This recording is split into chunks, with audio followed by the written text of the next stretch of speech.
We all have moments in our lives that can feel a bit overwhelming and stressful, or times when we feel uneasy and anxious about things that we're just not sure about, and we just don't know why. Protecting our mental health as mums is massively important. How we are has implications on the others around us. Today, I talk about how incorporating daily movement into your life as a mum can be a game changer for your mental health. Welcome to the Happy Thriving Mums podcast, the show that talks about the simple actions busy mums like you can take to prioritise your own health, happiness and fitness. And it doesn't stop there. This show also includes amazing stories from remarkable women who help others to be the best version of themselves. Because if you feel great, you thrive, and so does your family. So, if you're ready to overcome mum guilt, manage overwhelm, feel and look your best, and create a happier, more balanced life for yourself and your family, this podcast is for you. Hello, I hope you are all feeling good today. Here's a question for you. When was the last time you felt unstoppable? When nothing could get in your way? Any obstacle that turned up could easily be jumped over and you felt at ease and in full flow. When was it? Can you remember? It felt great, right? Now, another question. When was the last time you felt a little bit wobbly? Things weren't easy and things were a bit tricky and you just don't know why maybe, or you do know why and you're just struggling a little bit to get through. We can all think about that time as well, can't we? I think that sometimes as a mum, we go up and down through emotions on a daily basis. There are a whole load of challenges that can be thrown our way. Some you expect. I'm currently having to deal with a 7-year-old who tells me she doesn't want to get out of bed every morning in a super whiny teenager voice. I'm really hoping that she is actually being a teenager now, and when she's a real teenager things will be easier, but we'll see, hey? And then there are some other times when things come as a shock or a surprise. A recent one for me was when my son tried to do a jump on his scooter and didn't quite land it on the way to school. Let's face it, it's not what you need. You just need a calm school run, but that wasn't the case on that day. But whether you can predict these instances or not, we have to face them, and we have to keep going, and we have to move forwards. The state of our mental health and well-being can be a sign of how well we can deal with these challenges. Mental well-being is known as a dynamic state where an individual is able to develop their potential, work productively and creatively, build strong positive relationships, contribute to a community, and allow an individual to meet their potential and fulfill personal and social goals. So that is kind of like your overriding definition of what mental well-being means. It's considered that when you have good mental well-being, we have a good balance across physical, emotional, social, intellectual, economic, and spiritual realms. It can feel like these things change on a daily basis, but it is looked upon as an overriding feeling. Do you feel that you have a good balance across all of those areas most of the time? If the answer is yes, your mental health is in a pretty good place. However, if you answer no, then it might be worth having a chat with someone about it. I'm not a doctor, I cannot diagnose mental health problems, but if you are feeling continually low or finding lots of different situations continuously a bit more challenging than normal, it might be worth speaking with a GP or contacting Mind charity for a little bit of support. Research suggests that in the UK, 1 in 4 of us experience mental health problems yearly, with anxiety and depression being most common. But the great news is that you can look after and improve your mental health through regular exercise. It's been shown that those who are active are more positive, more motivated, and better able to cope with the stresses of daily life. So as a mum, we know there are so many stresses, but if you are exercising or walking or getting outside for some fresh air, doing something regularly, it is more likely that you will be able to cope with these challenges more effectively. If you combine regular movement with a good diet, people have been shown to be more robust from a mental and emotional perspective. So putting these things together are so important and can really, really help you feel great. You also do not have to spend hours in the gym to reap these benefits. It's been shown that low intensity aerobic activity, such as walking, swimming, cycling, or dancing, something like that, for 30 minutes a time, 3 to 5 days per week, is a fantastic way to help improve a range of different things, which are really helpful as a mum.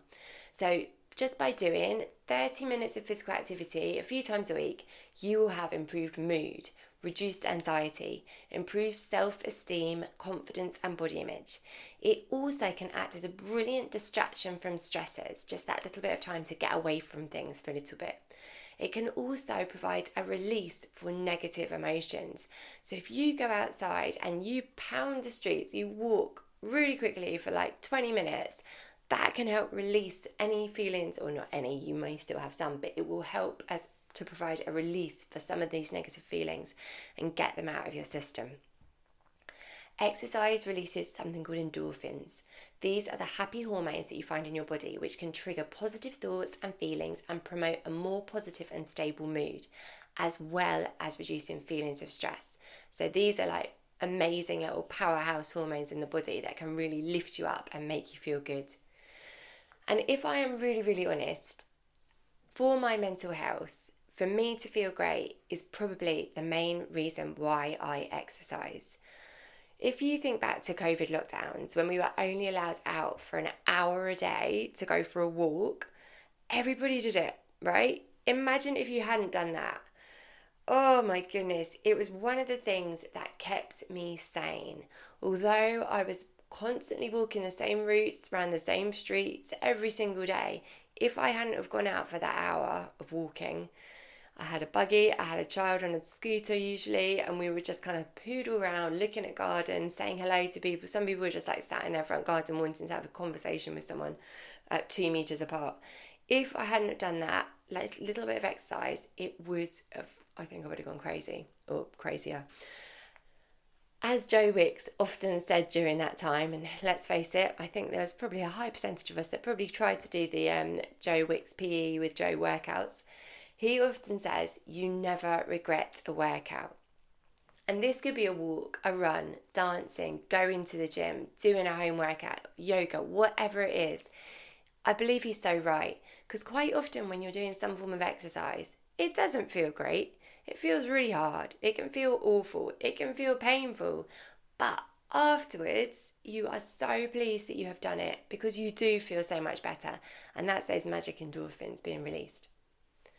The compound interest of doing this regularly builds up. So you know how like when you've got money in a savings account and you keep putting it in, you earn interest on that. It's the same with exercising. If you do it regularly, the benefits build up. They build up and up and up. And especially in relation to your mental health, they build up and they help to maintain a more stable mood, which, you guessed it, means that all those mum challenges become that little bit easier. I'm not saying they go away, because let's face it, when you've got tiny humans that you're trying to help, sometimes some of the things that they do are so unpredictable that they just come at the kind of least expected moment, and you still have to deal with them. But the fact that you've got this kind of compound interest of exercise, things are a bit easier and you can cope with them that little bit better. I know that time often feels like the biggest barrier to trying to get yourself to do some exercise.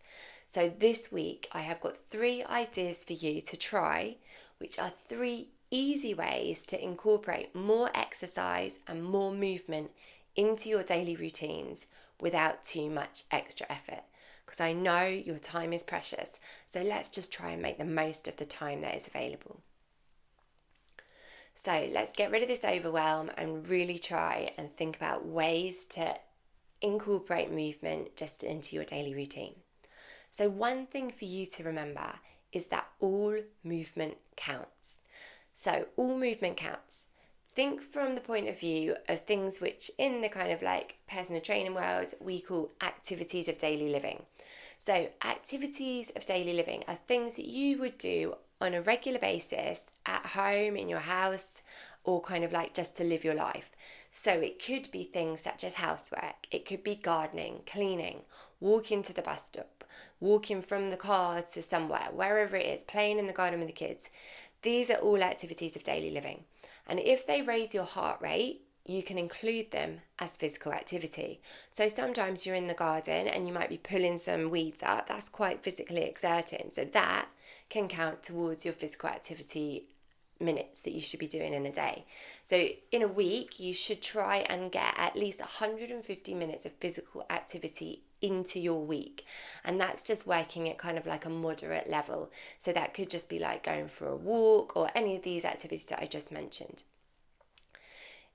Other ways to just kind of get this extra added bonus from being physically active is just the things that you do, try to work a little bit harder in them. So if you're walking to the bus stop or you're walking with the kids to school or something like that, walking to the shops, try and walk a little bit quicker, because the more you can get your heart rate up, the better the benefits that you can receive from it. So as I said, the gardening activity, like if you're doing something which is actually quite labour intensive, see if you can do a bit more of that, whether it's like pulling up the weeds or it's chopping something down or moving like heavy bags of the things that you've pulled out of the garden, bags of earth, something like that. Try and work that a little bit harder. It all counts, and getting outside and doing some of these things is even better. There is a good correlation between being outside in nature and having improved levels of mental health as well. So if you can get outside when you're moving, that has got even more benefit. You could also modify tasks to make them more physically active. For example, if you have a meeting, or if it's a phone meeting, for example, or in person, could you do a walking meeting instead? So instead of going and sitting in front of the computer, could you put your headphones in and walk whilst you're doing that meeting? Is it possible? I know it's not always possible because sometimes you've got to take notes or write things down or use slides, but sometimes you can do these meetings whilst walking.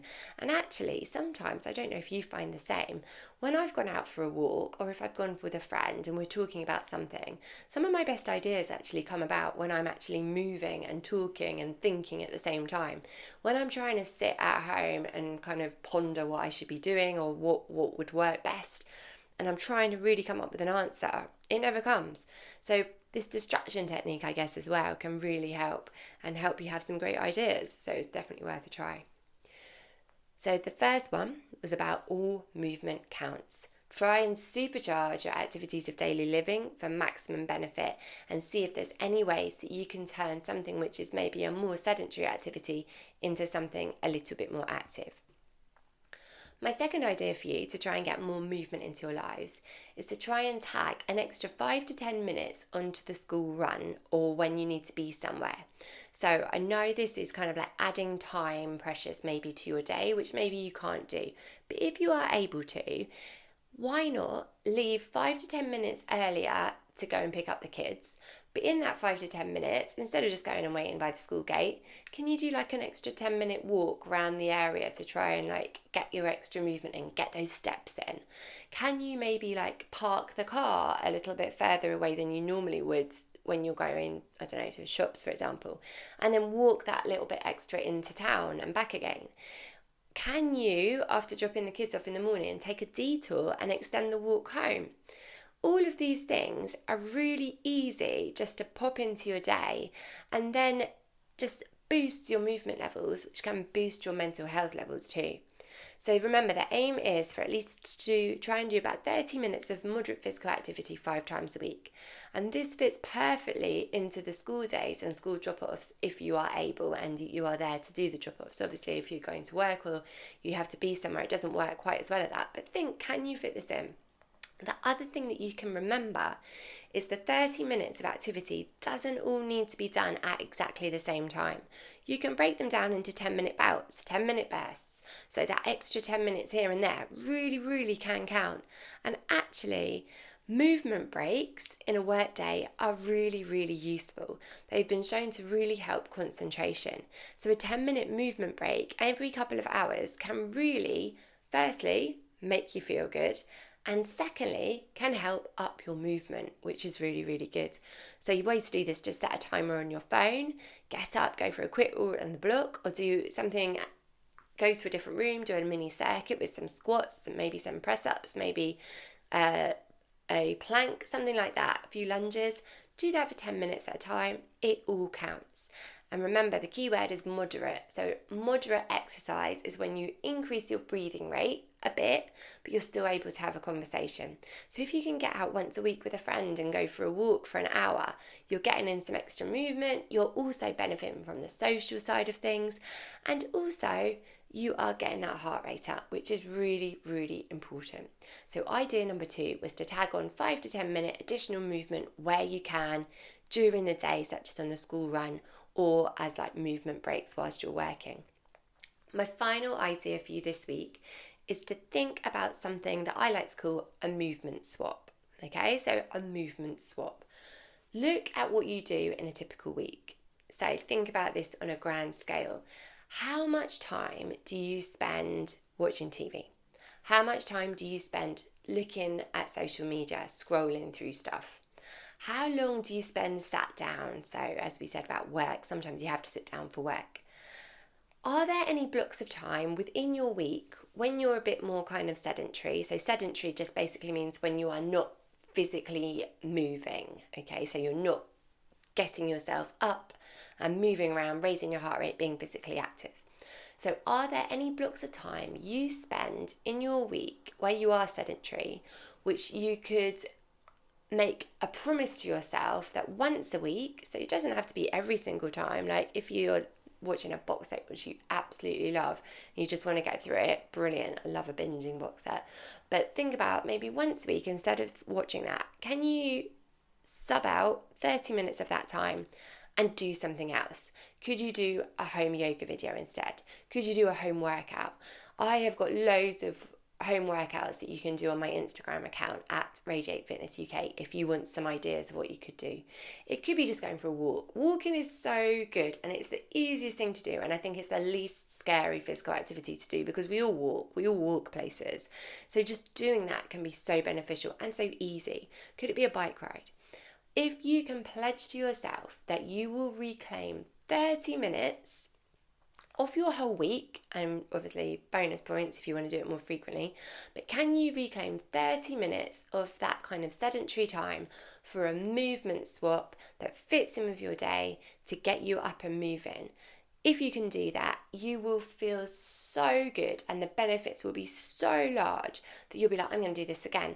And then it becomes something that is just normal and you think, oh, why didn't I do this before? So idea number 3 was a movement swap. Can you swap 30 minutes of less active behaviour out of your day and replace it with some kind of movement? So what will you try? Which of those 3 might you use? Will you supercharge your activities of daily living for maximum benefit?